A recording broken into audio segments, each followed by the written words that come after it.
Salut, comment t'as trouvé la saison, toi? Salut. La saison, moi, j'ai carvé pas mal, là. Puis quand j'allais en hors-piste, c'était creux, là. J'allais toujours dans le fond, là. C'était vraiment épais. Il y en avait de la neige. Pas toi? Ah ouais? Eh moi, j'étais à la surface tout le temps, là. J'ai pas touché le fond une fois. Je sais pas, on verra cet hiver. Ah, ben, ok, on va voir cet hiver. Bonne saison. Ouais, hiver 2010, ça a été un hiver assez spécial parce qu'il y a eu de la neige comme au début de la saison, puis après le fin février, ça a commencé à être le printemps, mois de mars. D'habitude, c'était une grosse saison de ski, puis il faisait chaud. Fait que une chance que j'avais eu du tournage qui a été fait au mois de février, puis ça a été vraiment spécial. Puis il y a eu de la neige, il y a eu beaucoup de neige, surprenamment comparé à d'autres places ailleurs au Québec, là. Mais ça a été vraiment trippant, juste d'être là au bon moment.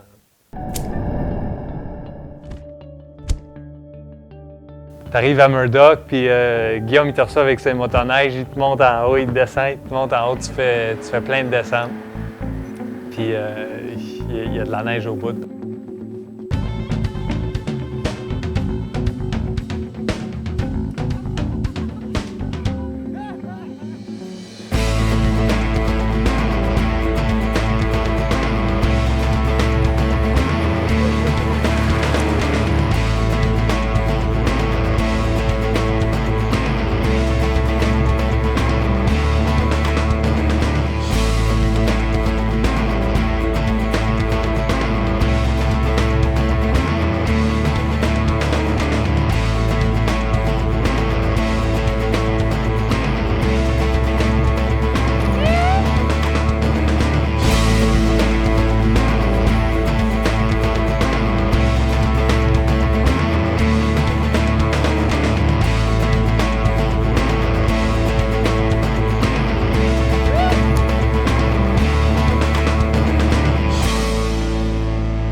Puis le lendemain, moi, j'avais plus le goût de vivre quelque chose d'un peu plus naturel. J'avais le goût de laisser un peu les motoneiges, là, puis de partir par moi-même. Fait qu'on est parti explorer, toujours avec PO, qui était venu de Québec.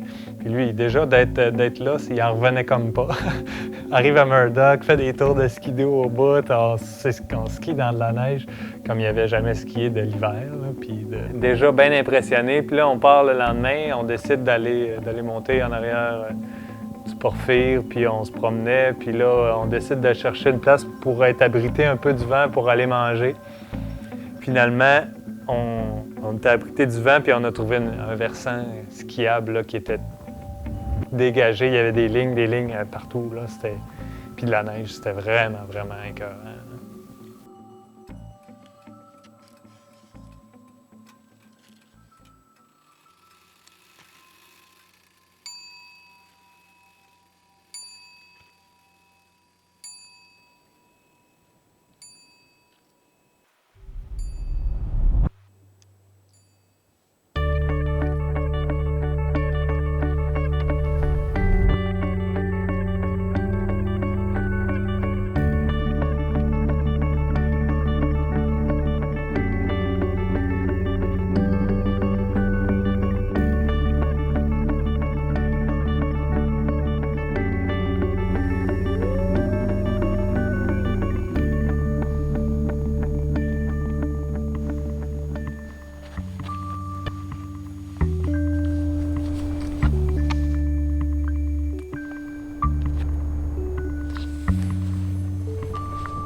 Une semaine après, le même scénario qui se produit, même genre de dépression qui se pointe. Appelle un gars, Pascal, qui était libre cette journée-là. On décide de partir à Montagne-Saint-Pierre, qui est pas loin de Rimouski.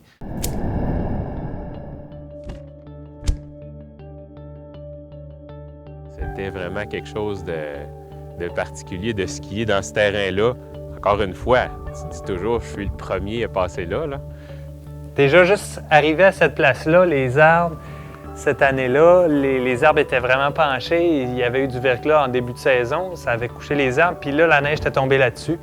Ça s'accumulait. C'était vraiment spécial. C'était comme magique un peu quand tu montais parce que c'était comme si tu étais un peu en dessous de l'eau. Il n'y avait pas beaucoup de lumière. Puis il n'y avait pas de son. C'était tout absorbé par la neige qu'il y avait autour.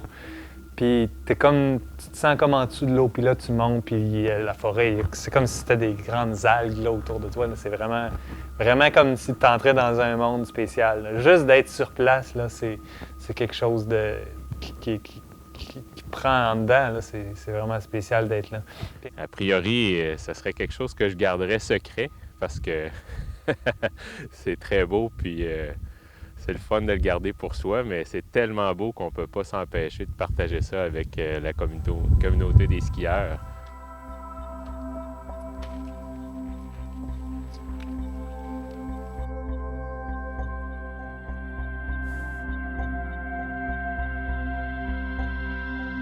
Puis c'est un paysage, je peux pas dire indescriptible, là, mais c'était féerique. Là. Les arbres, les fantômes de neige. On fait juste se rappeler que 3 heures auparavant, on était sur le bord de la mer avec une pluie grésil à 0 degré, puis là, c'était l'hiver. C'était merveilleux. Là.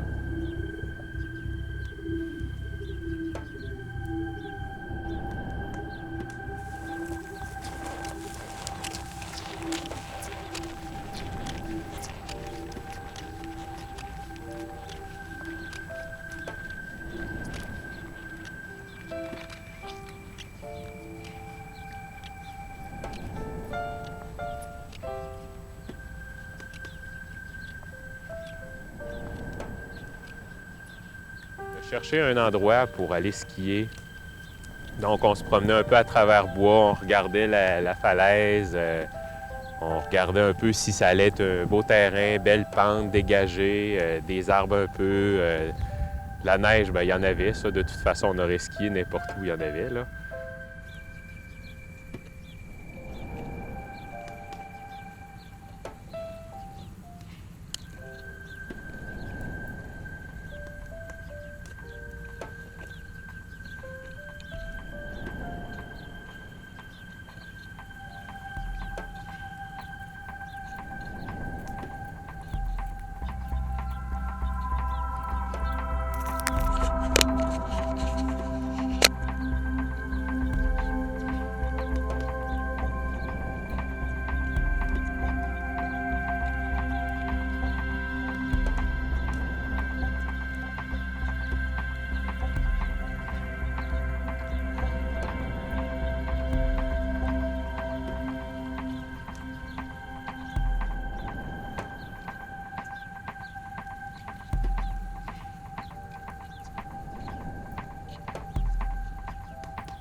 On s'était lancé dans un gully dégagé. Au début, ça n'avait pas l'air de ça.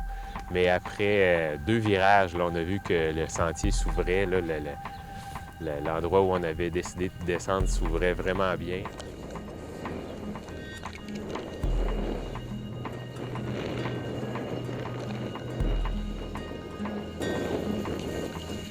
Oh yeah!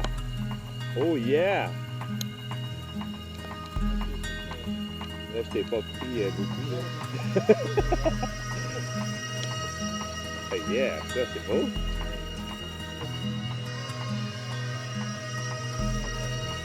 OK.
au Mont-Médaille, j'étais là avec Jean-Pierre Gagnon puis un de ses amis. Puis c'était vraiment encore dans le but de suivre les tempêtes puis d'essayer d'aller dans des places qui avaient eu beaucoup de neige. Puis le Mont-Médaille, on en entend souvent parler. Nous autres ici à Rimouski, en tout cas, on en entend parler un peu plus à cause de Jean-Louis Arsenault qui va là, puis avec tous ses amis, puis qui skie avec la neige qui passe par-dessus la tête tout le temps. Puis il raconte des belles histoires, fait que je voulais voir ça pour vrai.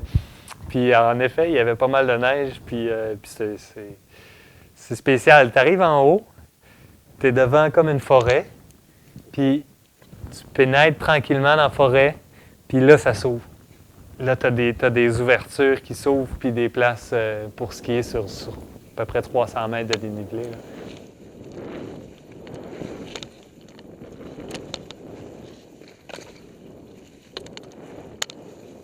C'est une forêt encore, une forêt mature qui n'a jamais été coupée probablement. Donc les arbres sont gros, sont espacés. Fait que ça fait qu'il y a des places de ski qui sont vraiment super. En plus d'être sur le bord qui est dans la chaîne côtière, sur le bord du fleuve, pour recevoir la neige en quantité incroyable. Là.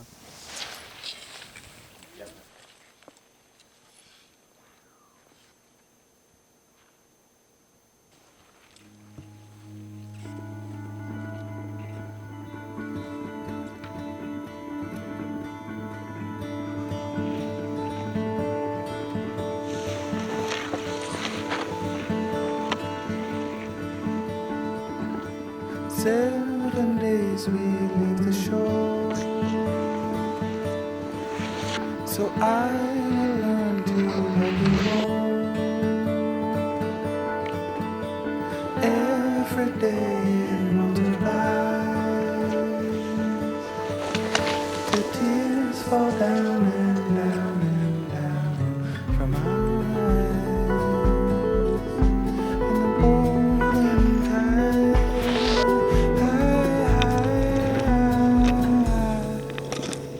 somewhere off the coastline, we lost sight of beacon light, ran aground in the cold and dark, sea rushed in and tore the ship apart, and we broke my heart to be left alone with no dedication, and fare thee well, my lovely shell. I'm leaving you for the ocean blue, drinking with my friends from back east. We're playing games when we should all be asleep. So here's a toast to the new ones that we meet.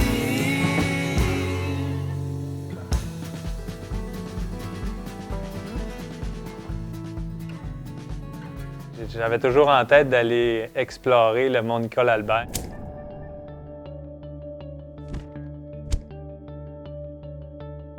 J'avais vu des places l'été pour que je me disais, c'est sûr, c'est skiable ici. Là, la forêt est assez ouverte, puis il y a une coulée, là, regarde, il n'y a pas d'arbres. Fait que j'avais toujours ça en tête. Fait qu'on est parti encore du Mont-Blanc. On a été jusqu'au Mont Bayfield. On était là en expédition. On a été là 2-3 jours. Le défi, c'est tout le temps de partir le plus léger possible. Là, on n'avait rien. On avait juste une toile pour dormir. On n'avait pas de tente. On avait juste ce qu'on avait sur le dos, ou à peu près. Là.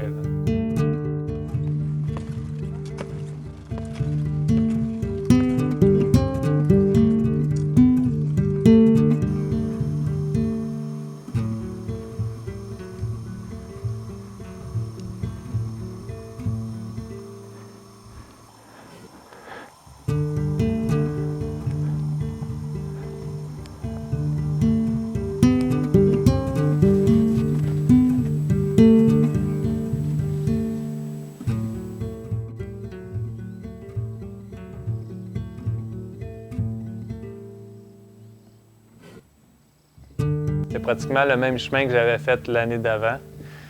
Puis je voulais absolument explorer ce coin-là. Puis on a découvert une coulée qui est vraiment écœurante. Qui part, le sommet est complètement dégagé, puis c'est dégagé pendant super longtemps. Puis il y a vraiment de la pente, là, c'est vraiment à pic, là.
Au mois de janvier, il y a eu une période, où la neige a collé dans les arbres.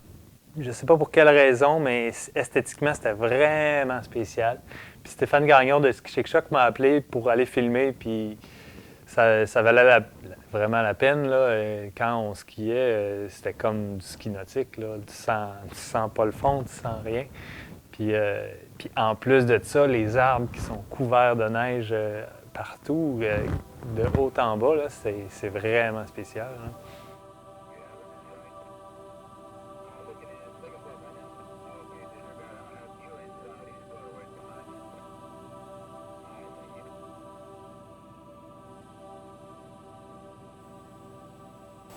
Stéphane, sur la 1. Écoute, Stéphane. Ça va la route. Très bien, beaucoup de neige ventée, mais